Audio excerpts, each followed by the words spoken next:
Hello बच्चों, आप सभी का एक बार फिर स्वागत है आपके चैनल केमिस्ट्री भाई अजय कुमार पे।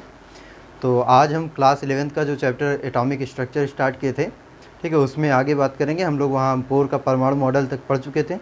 तो आज का जो हमारा टॉपिक होने वाला है वो है हाइड्रोजन स्पेक्ट्रम।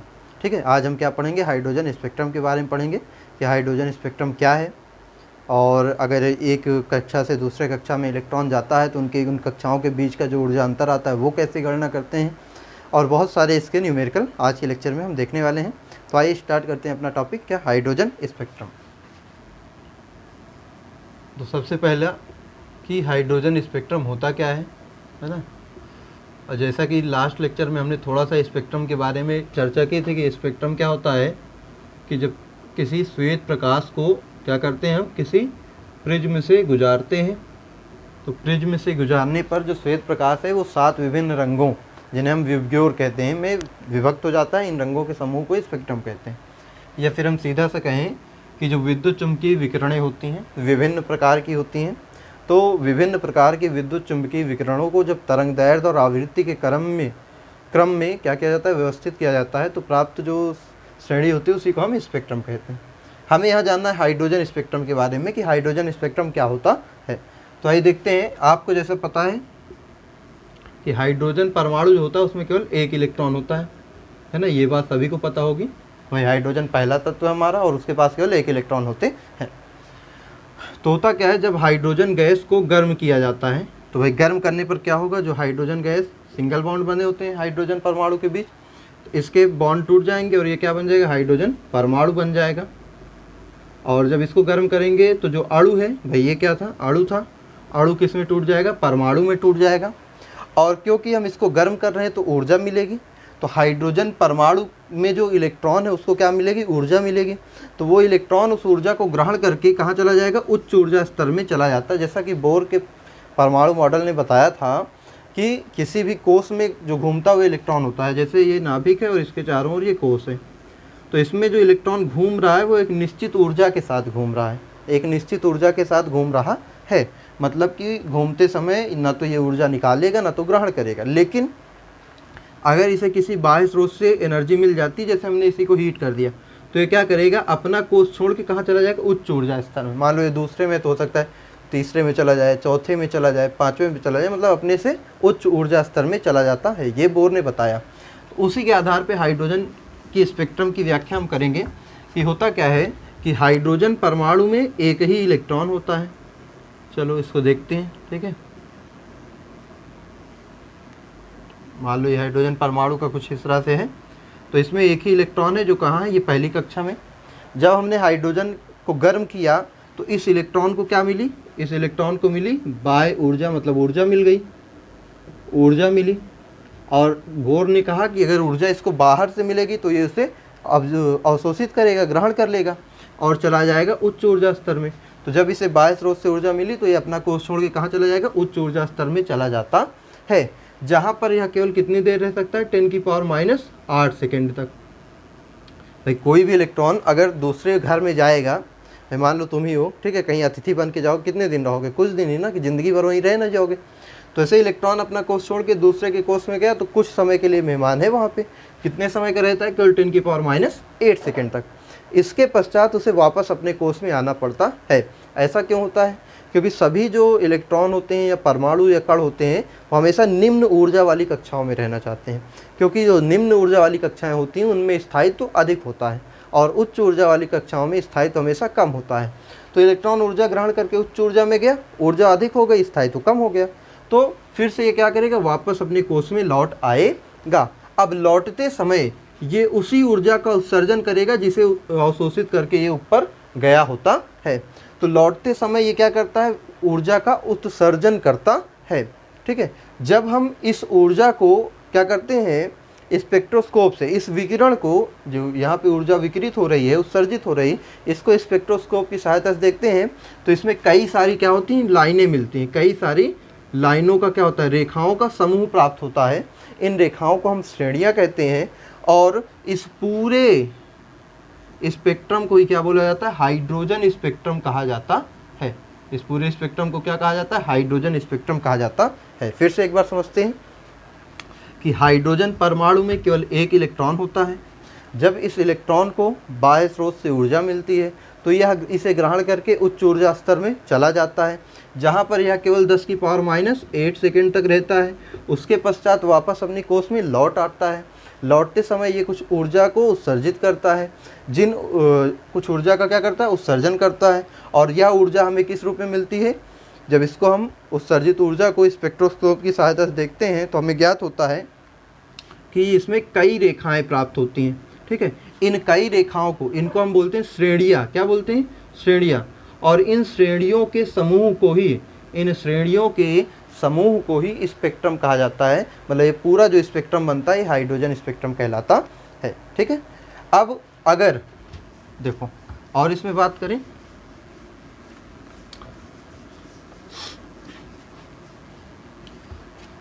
तो अगर देखें तो जैसा कि बोर ने कहा था कि प्रत्येक कक्षा की ऊर्जा निश्चित होती है। प्रत्येक कक्षा की ऊर्जा क्या होती है, निश्चित होती है। तो मान लो अगर इलेक्ट्रॉन चौथे से पहले में आएगा तो यहाँ पे अलग ऊर्जा की, भाई अलग ऊर्जा की तरंग दैर्ध्य मिलेगी, ये अलग ऊर्जा अलग तरंग दैर्ध्य विकिरण मिलेगी।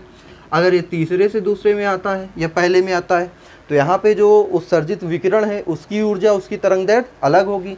अगर ये तीसरे से दूसरे में आता है तो यहाँ से आने पर इसकी जो ऊर्जा होगी, इसका जो तरंग दैर्ध्य होगा वो अलग होगा। क्यों, क्योंकि सभी कोश की एक निश्चित ऊर्जा होती है। तो अलग कोश से, भिन्न भिन्न कोशों से आता है इलेक्ट्रॉन। जो इलेक्ट्रॉन उच्च ऊर्जा स्तर में गया है वो अलग अलग कोशों से घूमता हुआ आता है।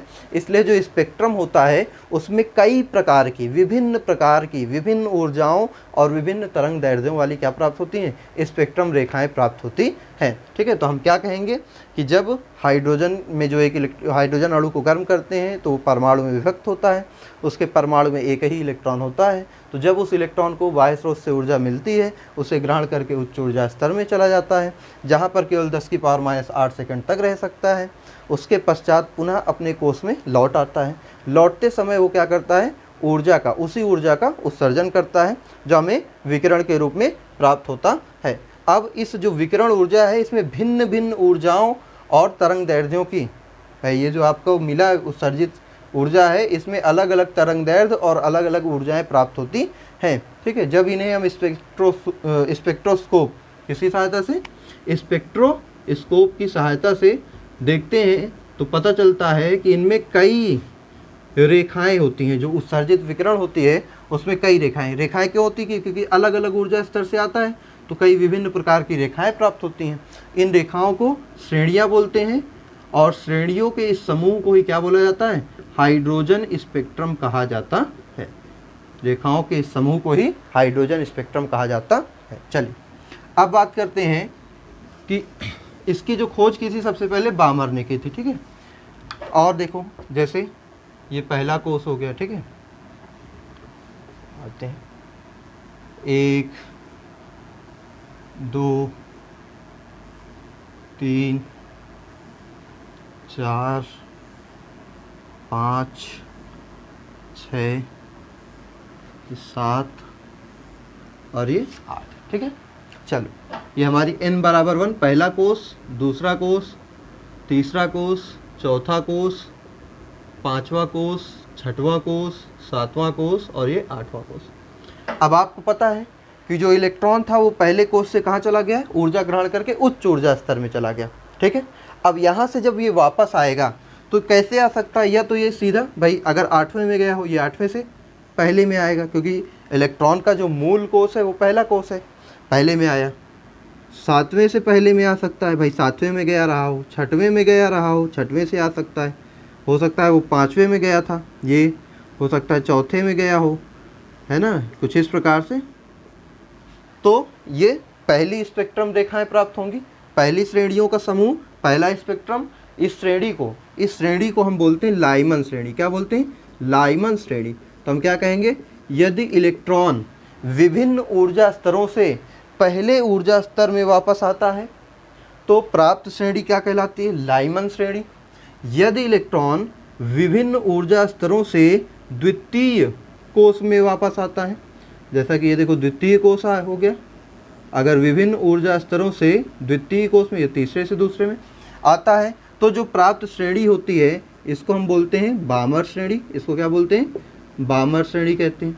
ठीक है, अगर जो ये इलेक्ट्रॉन है ये विभिन्न ऊर्जा स्तरों से तीसरे ऊर्जा स्तर में आता है, तीसरे कोष में आता है, तो जो प्राप्त श्रेणी होगी इस श्रेणी को हम बोलते हैं पासचन श्रेणी। क्या बोलेंगे? पासचन श्रेणी। यदि इलेक्ट्रॉन विभिन्न ऊर्जा स्तरों से चौथी श्रेणी में वापस आता है, ये आपकी चौथी श्रेणी है, n बराबर 4 में आ रहा है, तो जो श्रेणी प्राप्त होती है उसे बोलते हैं ब्रैकेट श्रेणी। इसे क्या बोलेंगे? ब्रैकेट श्रेणी।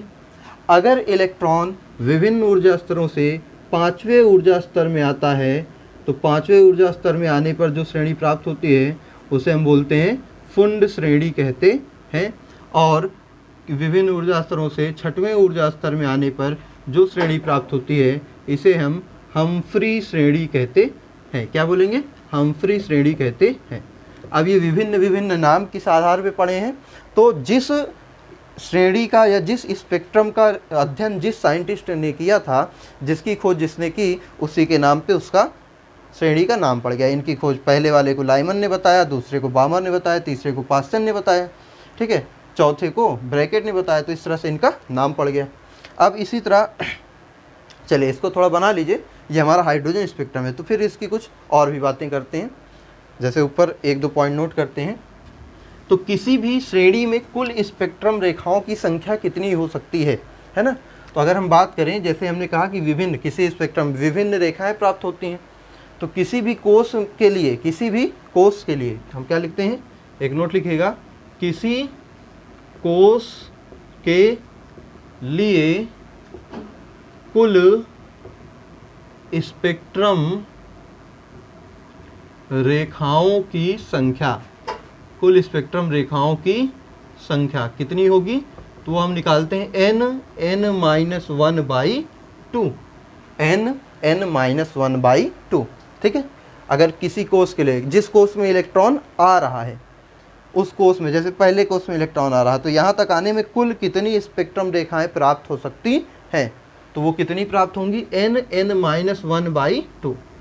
ठीक है, जैसे हम किसके लिए निकाल लें? चौथे कोष के लिए निकालते हैं। कोई भी एक एग्जांपल ले लो, मान लो चौथा कोष हमने ले लिया। ठीक है, चलो देखते हैं। तो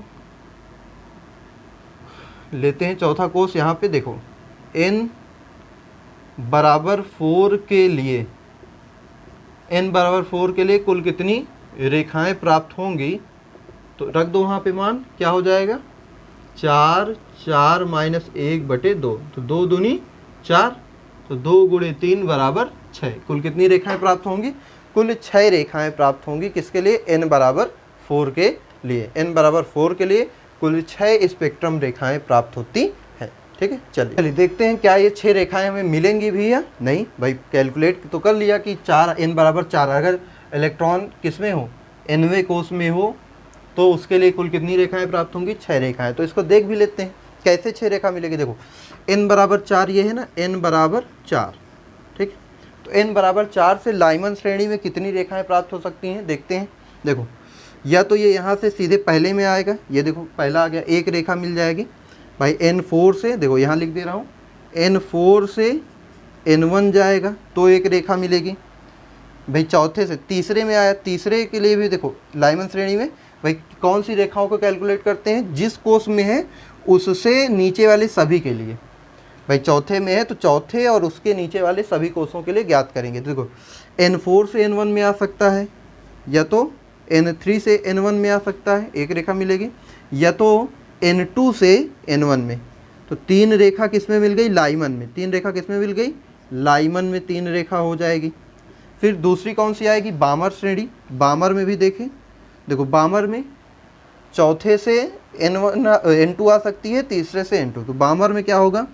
बामर में n4 से n2 आ सकता है और n3 से n2, 2 रेखा ये मिल जाएगी। बामर में 1, 2, 3, 4, 5 हो गई। तीसरा कौन सा मिलेगा? पासचन। तो अगर पासचन में देखें तो पासचन अगर आप देखोगे तो पासचन कहाँ है भाई? पासचन होती है तीसरी। तो n4 से n3 केवल एक ही आ सकता है ना, पॉसिबल क्या है? n4 से कहाँ आ जाए? n3, तो एक रेखा ये मिल गई। कुल रेखाएं कितनी हो गई? देखो 3 लाइमन में मिलेगी, n4 से n1, n3 से n1, n2 से n1। फिर बामर में 2 मिलेगी, N4 से N2, N3 से N2 और पास्चन में 1 मिलेगी। तो 1 2 3 4 5 6 कुल स्पेक्ट्रम लाइन कितनी हो जाएंगी? कुल 6 स्पेक्ट्रम लाइन पॉसिबल होती है। तो अगर इलेक्ट्रॉन किसी भी कोष में है तो उसका स्पेक्ट्रम रेखाओं की कुल संख्या कितनी हो सकती है? N(n-1/2। इसको एक और देखते हैं एग्जाम्पल इसका, ठीक है। चलो इसको नोट कर लिया, एक और एग्जाम्पल देखते हैं, इसको जरूर नोट करना पॉइंट, स्पेक्ट्रम रेखाओं की संख्या कितनी होती है। चलिए अगर हम बात करें n बराबर 5, तो n बराबर 5 के लिए कुल कितनी स्पेक्ट्रम लाइन होंगी बताओ? 5 भाई N(n-1/2) यही होता है ना।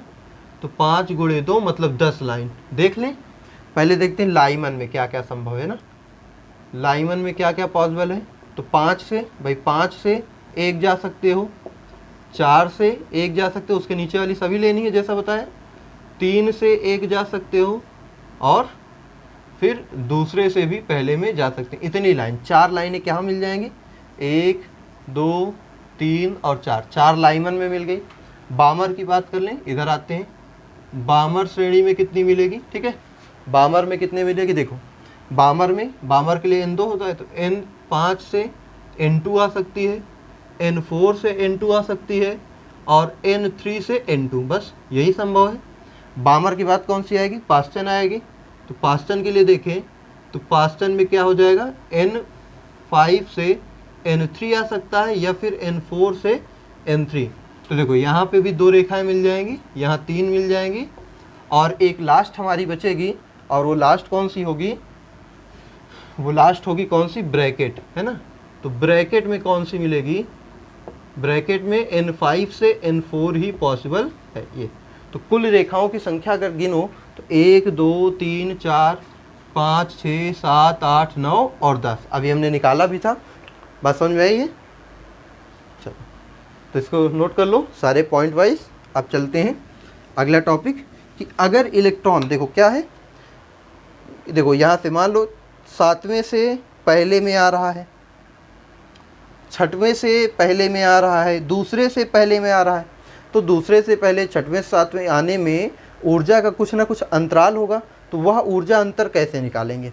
अच्छा, उससे भी पहले हम देखेंगे कि लाइमन श्रेणी, बामर श्रेणी किन रीजन में पाई जाती है। जैसे हमने विद्युत स्पेक्ट्रम सीरीज बताई थी, है ना, सॉरी विद्युत चुंबकीय स्पेक्ट्रम। तो वहाँ पे कुछ ना कुछ रीजन थे, कुछ ना कुछ सभी विकिरणों का कुछ एक निश्चित तरंगदैर्घ्य होती है।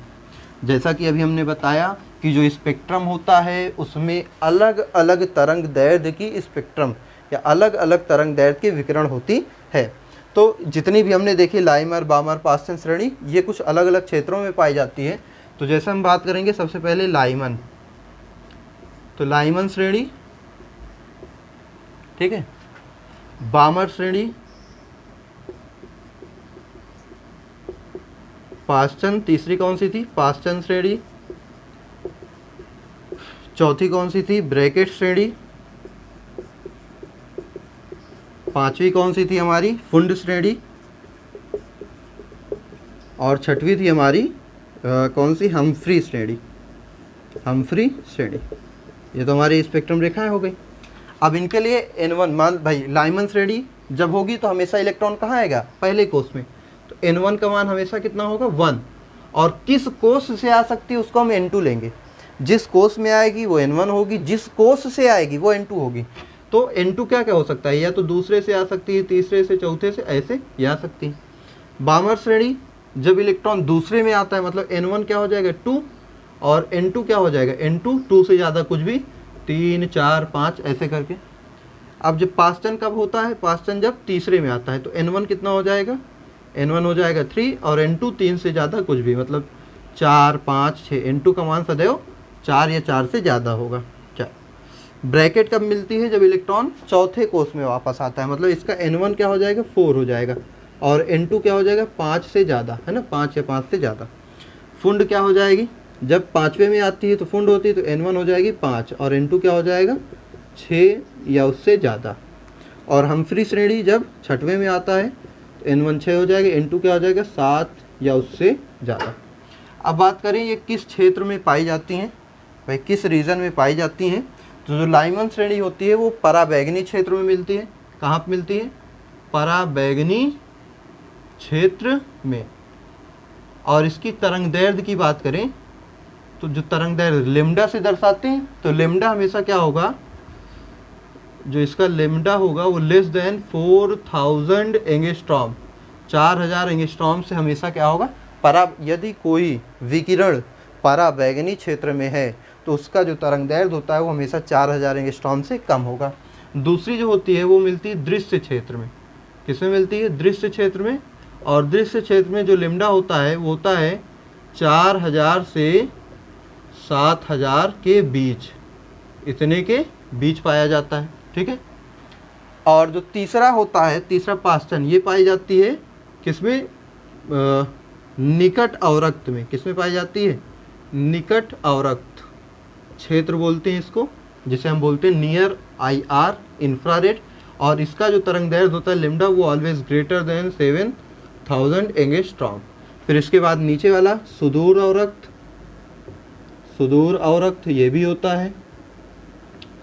सुदूर, अगर इसका मतलब क्या है बताने का वो समझा रहे हैं।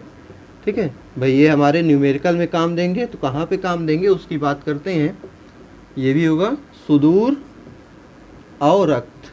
अब देखिए इसका भी जो लेमडा होगा वो 7000 एंगस्ट्रॉम से ज़्यादा होगा। इसका भी जो लेमडा होगा 7000 एंगस्ट्रॉम से ज़्यादा होगा। और इसके लिए भी जो होगा तरंग दैर्ध्य वो 7000 एंगस्ट्रॉम से ज़्यादा होती है। ठीक है। अब इसका मतलब क्या है, इसको जानने से हमें फ़ायदा क्या होगा? जैसे हमारे न्यूमेरिकल सभी इसके बनेंगे, तो न्यूमेरिकल में दे दे कि किसी भी विकिरण की तरंग दैर्ध्य इतनी है, मान लो 4000 एंगस्ट्रॉम से कम है, तो मतलब वो जो विकिरण है, ये वो जो स्पेक्ट्रम लाइन है वो किस में प्राप्त होगी? लाइमन श्रेणी में। क्यों?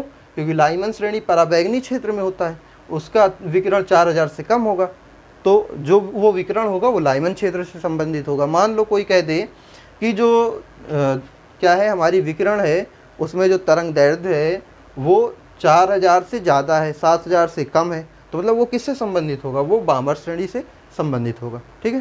तो इस तरह ये न्यूमेरिकल में हमें हेल्प करेंगे। अब चलो इसको नोट करने के बाद कुछ और टॉपिक्स की बात करते हैं। पहले हम ऊर्जा का अंतर देख लेना।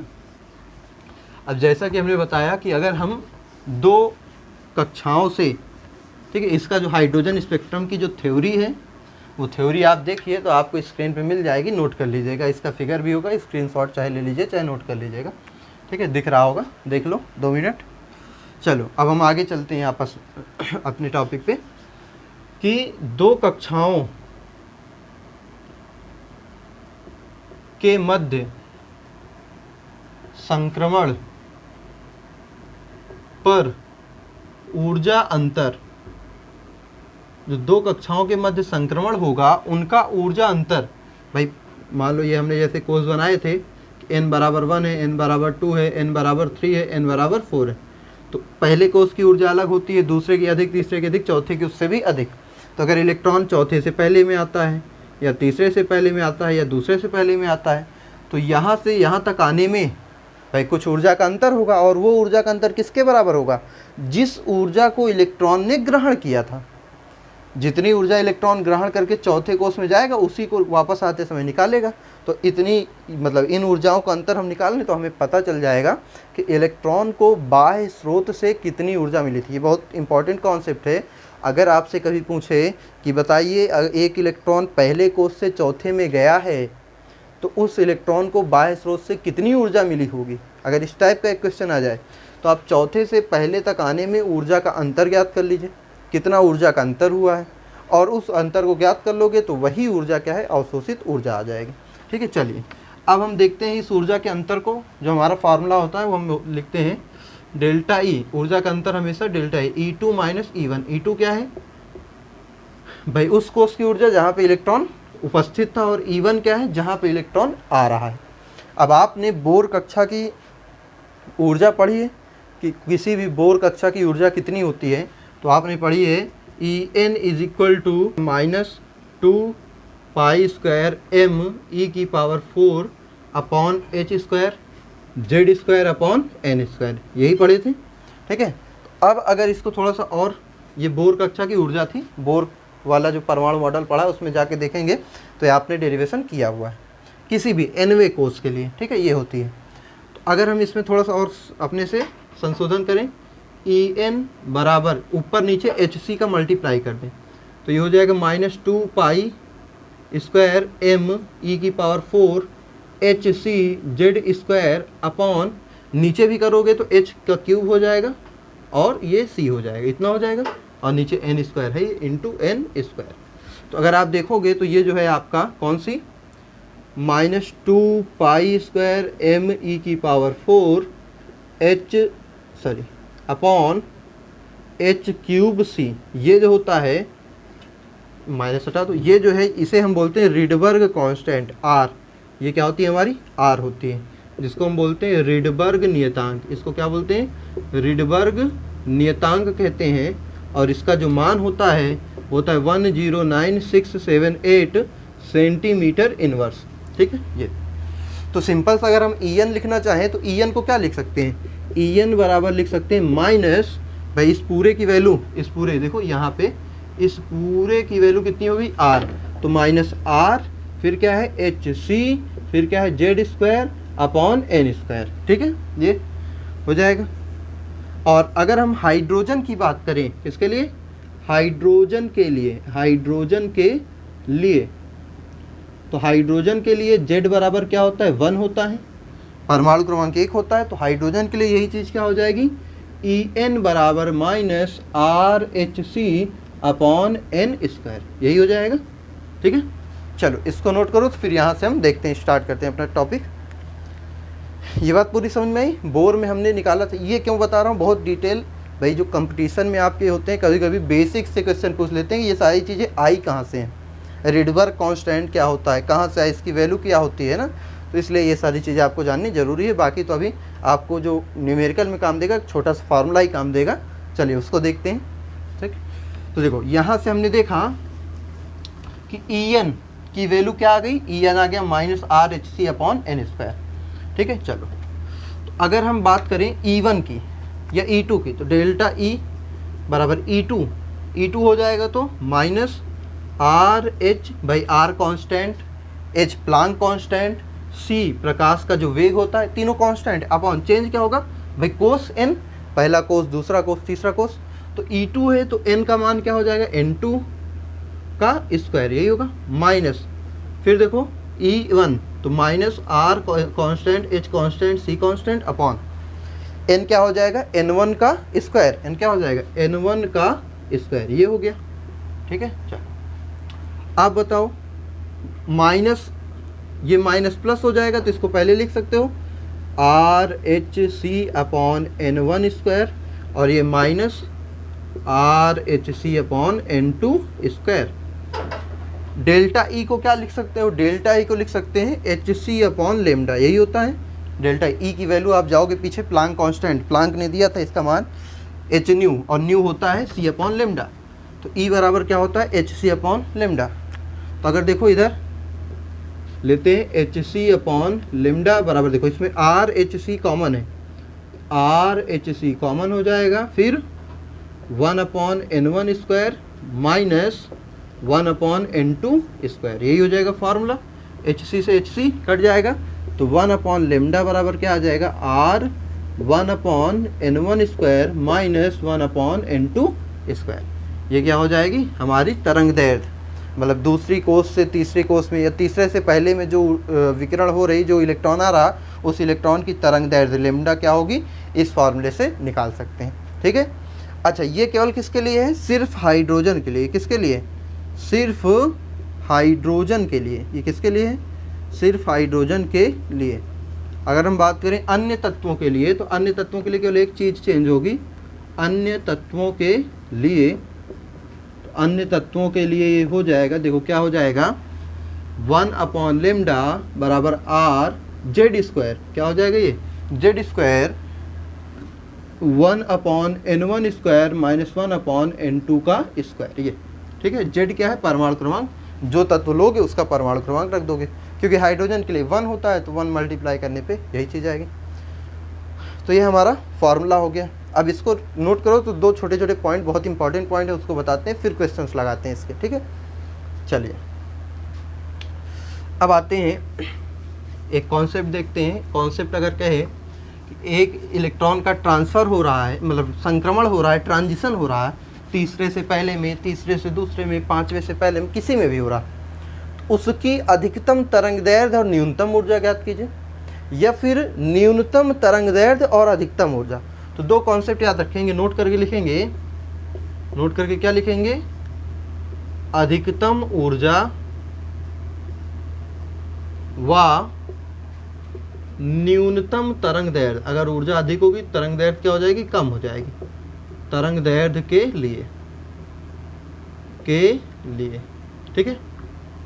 अधिकतम ऊर्जा और न्यूनतम तरंगदैर्ध्य के लिए देखो क्या होगा, N1 क्या होगा, N1 जो श्रेणी, जैसे कह दे कि जो इलेक्ट्रॉन है वो पांचवें से पहले में आ रहा, तो पहले में आएगा तो कौन सी श्रेणी, लाइमन, तो उसके लिए N का मान 1 हो जाएगा।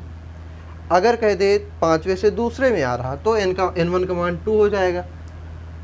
पांचवें से तीसरे में आ रहा तो N1 का मान 3 हो जाएगा। मतलब ये कुछ भी हो सकता है, जिस कोष में इलेक्ट्रॉन आएगा, ठीक है, जिसको N1 का मान कैसे लेंगे, जिस कोष में इलेक्ट्रॉन आ रहा, तीसरे में आएगा तो N1 का मान 3, चौथे में आएगा तो N1 का मान 4, पहले में आएगा तो N1 का मान पहला।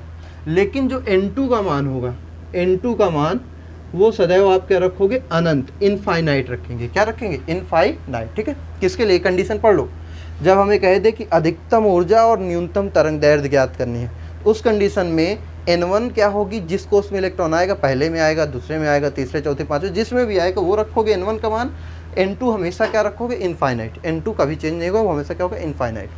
चलो दूसरा केस क्या है, ये तो हो गया हमारा केस फर्स्ट, है ना। सेकेंड केस क्या है, सेकेंड केस में होगा कि न्यूनतम ऊर्जा, सबसे कम ऊर्जा, न्यूनतम ऊर्जा तथा अधिकतम तरंगदैर्ध्य वाले विकिरण के लिए, है ना, अधिकतम तरंगदैर्ध्य ये कब मिलेगी, देखो तो ये मिलेगी N1 कुछ भी हो सकता है जिसमें इलेक्ट्रॉन आएगा, और N2 क्या होगा, N2 हमेशा होगा N1 + 1, क्या होगा, N1 + 1। इस केस में N1 का मान क्या होगा, जिसमें इलेक्ट्रॉन आ रहा है, और N2 क्या होगा, N1 + 1। मतलब अगर N1 1 है तो N2 क्या हो जाएगा, 2, N1 2 है तो N2 क्या हो जाएगा, 3, N1 5 है तो N2 क्या हो जाएगा, 6, इस तरह से, ठीक है। ये दो कॉन्सेप्ट याद रखिएगा, आपको न्यूमेरिकल में बहुत हेल्प करेंगे। चलो अब हम बात करते हैं अपने न्यूमेरिकल्स की, ठीक है। इसको नोट कर लीजिए जल्दी से। तो आप अगर देखोगे तो आपको स्क्रीन पे पहला न्यूमेरिकल दिख रहा होगा, क्या कह रहा है, ठीक है।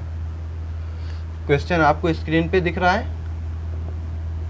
क्वेश्चन क्या कह रहा है कि हाइड्रोजन स्पेक्ट्रम, है ना, हाइड्रोजन स्पेक्ट्रम में जो प्राप्त तरंगदैर्ध्य है वो क्या क्या है, 656.46 है, 486.27 है, 434.17 है, और 410.29 नैनोमीटर के मध्य है। तो कह रहा है इस श्रेणी की अगली लाइन की तरंगदैर्ध्य क्या होगी। कह रहा इस श्रेणी की अगली लाइन, पहली लाइन जो थी ये है, दूसरी लाइन की तरंगदैर्ध्य ये है, तीसरी लाइन की तरंगदैर्ध्य ये है, चौथी लाइन की तरंगदैर्ध्य ये है। तो इसके जो अगली लाइन होगी, इसकी जो अगली लाइन होगी उसकी तरंगदैर्ध्य। तो सबसे पहली चीज़ कॉन्सेप्ट समझो, बहुत सिंपल सा कॉन्सेप्ट पकड़ो।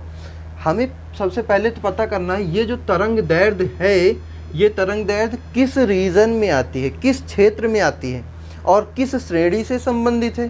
तो देखो जो 656.46 है ना, ये यहाँ से कहाँ से के बीच है, 410.29, इतने के बीच है ना।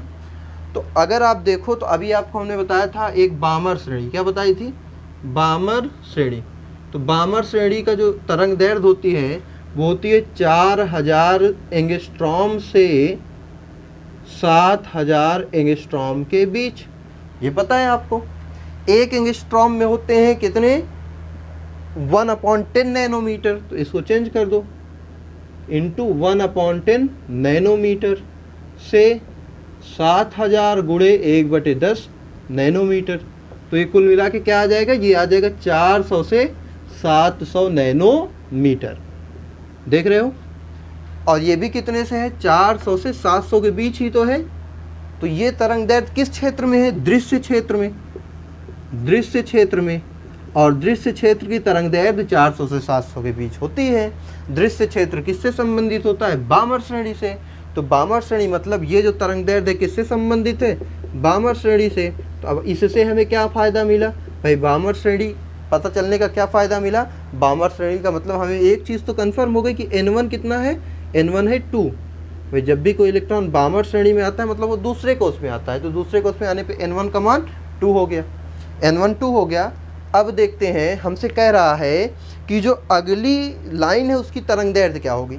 तो पहले तो हम क्या निकाल लें? अगली जो लाइन है उसकी कक्षा क्या होगी। भाई जो इलेक्ट्रॉन आ रहा है वो किस कक्षा से आएगा वो हमें पता होना चाहिए, तब तो हम अगली लाइन निकाल सकते हैं। तो देखो दूसरे में है तो ये तीसरा, चौथा, पाँचवा, छठवां। भाई ये पहला कोष तो 2 हो गया। अब हमने क्या बताया, जो n2 होगा, n2 हमेशा ही 2 से बड़ा लेना है। तो मतलब ये जो तरंगदैर्घ्य है ये तीसरे की है, ये जो तरंगदैर्घ्य है ये चौथे की है, ये जो तरंगदैर्घ्य है ये पाँचवें की है, ये जो तरंगदैर्घ्य है ये छठवें की है। अब कह रहा है अगली लाइन की तरंगदैर्घ्य क्या होगी, मतलब अगली हमें किससे निकालना है? 7। तो अगले के लिए n2 क्या हो जाएगा? 7 हो जाएगा। एक तरीका तो यह है बिल्कुल सिंपल सा, बिना कुछ किए डायरेक्ट निकालने का। दूसरा तरीका क्या है उसको भी समझ लेते हैं। चलो, तो दूसरे तरीके से अगर निकालें तो दूसरा तरीका देखो, हमारा जो लाइन लास्ट वाला था वो क्या था? 410.29। देखो 410.29, जो लास्ट वाला लिम्डा है वो कितना है? इतने नैनोमीटर का है। तो जो अभी हमने फार्मूला लगाया निकाला उसको लगा दो भाई। 1/410.29 इक्वल टू आर का मान, फार्मूला क्या था? 1/λ equal to R 1/n1 square minus 1/n2 square, यही था। तो 109678, n1 आपको पता चल गया, वामर श्रेणी के लिए है तो 2 की पावर 2, और n2 आपको पता ही नहीं है तो n2 निकालना है। तो जब आप इसे सॉल्व करोगे तो n2 का मान आपका 6 आएगा। जब सॉल्व करोगे तो n2 का मान क्या है? 6 आएगा। तो मतलब जो लास्ट हमारी थी 410.29 नैनोमीटर, ये किस लाइन की तरंगदैर्घ्य है? ये छठवीं के लिए है। किसके लिए? छठवें के लिए। तो मतलब अगला पूछ रहा है तो अगला कौन सा हो जाएगा? n2 हो जाएगा 7। ठीक है, चलो इसको रख के निकाल लें स्पेक्ट्रम की तरंगदैर्घ्य। आइए फार्मूला यही वाला लगेगा। अगला हमारा जो n1 है वो क्या हो गया? n1 वामर के लिए 2 ही होगा, n2 7 हो जाएगा। तो 1/, हमें लेमडा निकालना है, r का मान 109678, 1/n1 है 2 का स्क्वायर, n2 है 7 का स्क्वायर।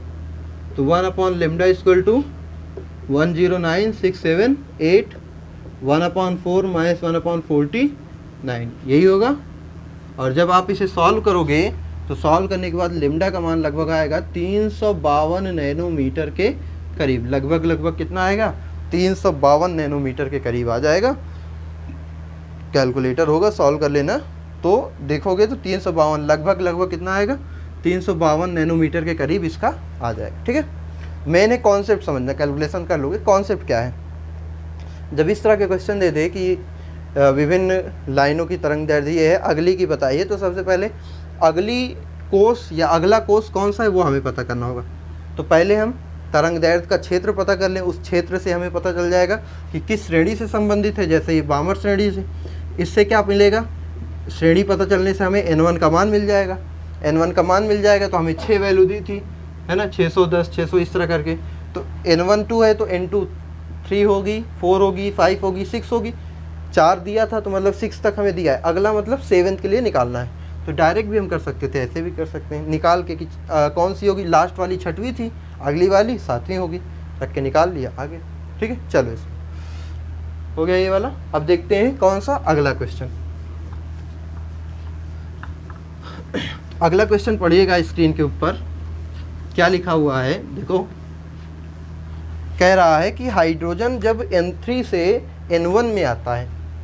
क्वेश्चन क्या कह रहा है? जब एक हाइड्रोजन का जो इलेक्ट्रॉन है वो n बराबर 3 से n बराबर 1 में, तो मान लो n2 3 है, n1 1 में आता है, तो क्या होगी तरंगदैर्घ्य? विकिरण की तरंगदैर्घ्य क्या होगी? फिर से फार्मूला लगा दो। 1/λ बराबर r का मान 109678, n1 कितना है? 1 का स्क्वायर, n2 कितना है? 3 का स्क्वायर, यही हो जाएगा। तो 109678 1 माइनस 1/9, 109678 इंटू 8/9। तो लेमडा बराबर क्या हो जाएगा 9/109678 इंटू 8। जब इसको सॉल्व करोगे तो 1075 नैनोमीटर के करीब क्या आ जाएगी आपकी तरंग दैर्ध्य आ जाएगी। ठीक है, चलो ये हो गया आपका अगला क्वेश्चन। ठीक, करना क्या था, N3 और N2 N1 का मान दिए, फॉर्मूले में रख के बस सॉल्व करना था। बहुत सिंपल से क्वेश्चन था। चलो अब इसका अगला क्वेश्चन देखो। अगला क्वेश्चन देखिए, अगला क्वेश्चन कह रहा है कि हाइड्रोजन परमाणु की लाइमन श्रेणी। तीसरा क्वेश्चन कह रहा है कौन सी श्रेणी है, लाइमन श्रेणी। तो लाइमन श्रेणी से एक बात तो क्लियर हो गई कि N1 कितना हो जाएगा, N1 हो जाएगा 1। लाइमन श्रेणी की सबसे कम तरंग दैर्ध्य और सबसे अधिक ऊर्जा ज्ञात करनी है। अभी हमने एक नोट लिखाया था कि जब सब अधिकतम ऊर्जा और कम तरंग दैर्ध्य की बात हो तो वहाँ N2 का मान लेते हैं हमेशा इनफाइनाइट। N2 कितना लेते हैं, इनफाइनाइट लेते हैं। तो ले लो बस सिंपल से देखो 1/λ इक्वल टू कितना हो जाएगा, 1/λ इक्वल टू 109,678 1/1 का स्क्वायर माइनस 1/इनफाइनाइट का स्क्वायर।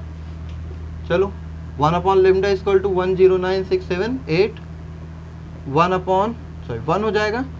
इनफाइनाइट को क्या लिख सकते हो, 1/1/0, 0 ऊपर चला जाएगा तो ये 1 बचेगा। कुल 109,678 1 माइनस 0, भाई ये 0 ऊपर चला गया, मल्टीप्लाई होके 0 हो गया 78, ये हो जाएगा। तो 1/λ बराबर कितना आ जाएगा, 1/λ बराबर आ जाएगा 109,678, ये आ जाएगा।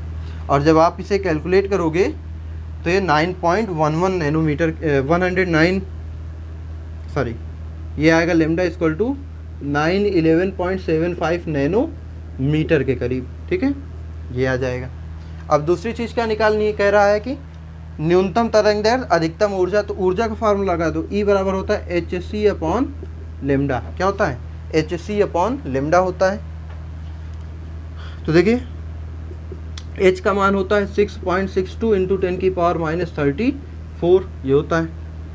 अगर क्योंकि ये जो है वैल्यू इसको अगर सेंटीमीटर में रखोगे तो सेंटीमीटर में क्या है कि 75 1 नैनोमीटर में होता है 10⁻⁷ सेंटीमीटर, तो ये सेंटीमीटर होगा। तो सेंटीमीटर है तो ये जो जूल है इसको जूल में ना रख के अर्ग में रखेंगे तो 27 आएगा यूनिट। सीजीएस में ही रखें, सी होता है 3 इंटू 10⁻10 सेंटीमीटर और लेमडा का मान आपने निकाल लिया 911.75 इंटू 10⁻⁷ क्या सेंटीमीटर। अब जब इसे सॉल्व करोगे तो जो आ जाएगा वही लगभग आएगा 2.18 इंटू 10⁻11 अर्ग के करीब ये आंसर आ जाएगा। ठीक है, तो सिंपल सा क्या करना था, इसमें कंडीशन दे दी कि अधिकतम ऊर्जा न्यूनतम तरंग दैर्ध्य। तो अधिकतम ऊर्जा के लिए और न्यूनतम तरंग दैर्ध्य N2 हम इनफाइनाइट लेते हैं और N1 जिस श्रेणी को कहेगा वो रख के बस लेमडा सॉल्व किया और एनर्जी निकाल ली, दोनों चीज़ें आ गई। चलो अब एक और क्वेश्चन इसका देखते हैं। कह रहा है कि बामर श्रेणी, ठीक है, बामर श्रेणी की एच बीटा तरंग दैर्ध्य ज्ञात कीजिए। बामर श्रेणी की एच बीटा की तरंग दैर्ध्य। अच्छा आपको पहले बता दें, जो बामर श्रेणी में रेखाएं होती हैं, ठीक है, बामर श्रेणी की रेखाओं को नाम दिया गया है, कि रेखाओं को नाम दिया गया है। ठीक है, जो पहली रेखा होती है उसको एच अल्फा कहते हैं, जो दूसरी रेखा होती है उसको एच बीटा कहते हैं, जो तीसरी रेखा होती है उसको एच गामा कहते हैं और चौथी रेखा होती है उसे एच डेल्टा कहते हैं। इसी तरह आगे भी बोलते हैं।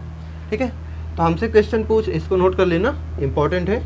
तो बामर श्रेणी की रेखाओं को नाम दिया गया है, पहली रेखा को एच अल्फा, दूसरी को एच बीटा, तीसरी को एच गामा, चौथी को एच डेल्टा। तो बामर श्रेणी अगर देखें तो बामर मतलब n बराबर 2 में आने पर मिलता है। तो चलो हम कुछ यहाँ श्रेणी बना लेते हैं। देखो पहली रेखा कहाँ से आएगी, पहली रेखा आएगी, पहली रेखा 3 से 2 में, तो इसको नाम दिया पहली रेखा को अल्फा। दूसरी कहाँ से आएगी, 4 से 2 में, तो इसको हम बीटा बोलेंगे। तीसरी 5 से 2 में, तो इसको हम गामा H गामा कहेंगे। और जो चौथी रेखा होगी 6 से 2 में, इसको हम H डेल्टा कहेंगे। अब यही चीज़ है, कह रहा है H बीटा की तरंग दैर्ध्य निकालनी है। तो H बीटा के लिए हम क्या कहेंगे, H बीटा के लिए तो H बीटा के लिए N1 क्या है, N1 तो यही 2 रहेगा जिसमें आ रही है। N2 क्या हो जाएगा, H बीटा कहाँ से आने पे मिल रही है, H बीटा चौथे से दूसरे में आने पे, तो चौथा N2 क्या हो जाएगा, N2 हो जाएगा 4, N2 क्या हो जाएगा 4। बस निकाल लो वैल्यू। कैसे निकालोगे, 1/λ इक्वल टू R 109678, फिर 1/2 का स्क्वायर माइनस 1/4 का स्क्वायर, यही हो जाएगा। तो 1/λ इक्वल टू 109678 ये, फिर 3/16 ये है।